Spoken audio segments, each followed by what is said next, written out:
The big question now on everyone's mind is whether it is Meftal that is the only problem, or is there a lot of other problems associated with this particular acid. Meftal in fact is popular and is also very easily available. It also gives you instant relief and is also extremely sought after.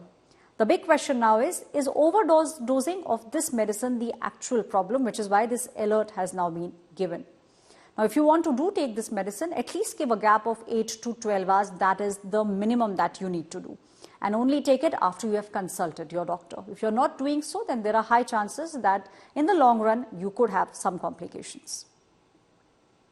So now the problem, is that we have so many drugs which are available over the counter. It's not just these, but we have also seen how a lot of people just go and they believe that if they are in pain, they just need to pop a pill. So do you also believe that the need of the hour is to A, make sure people understand the pills they are taking, and B, that there is some kind of regulation so that people just cannot get these medicines without any kind of prescription?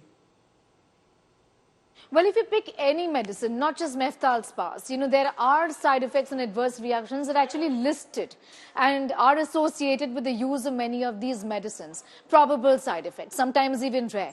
However, the problem here really is about the misuse of drugs, so about the overuse of drugs which are actually readily available over the counter, like in the case of Meftal spas. It is so popular that I don't think most women even think twice before popping it, not even realizing that I've not even completed that 8-hour or 12-hour period of not taking that medicine. That gap should be there. So that's the whole problem. Like in the case of Meftal spas, other OTC drugs as well for relieving pain, for in fact loose motions, or for that matter motion sickness, for example, very, very popularly given drugs that are given by pharmacists, chemists to you. It's over the counter, you keep on having it, but there is a concern here. For example, if you're getting a headache or pain in some side of your body, it's essentially a sign that there is something wrong. By having a painkiller, you're simply numbing that pain and not going to the root cause of the pain. So that certainly should be a red flag for you.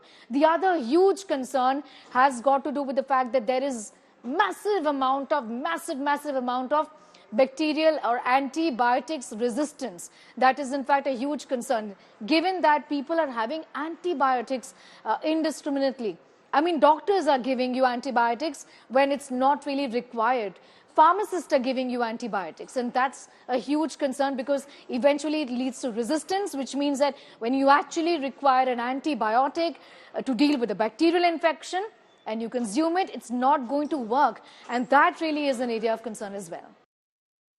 Thank you, Sneha, for giving us that complete lowdown on what exactly medicines are doing to our bodies.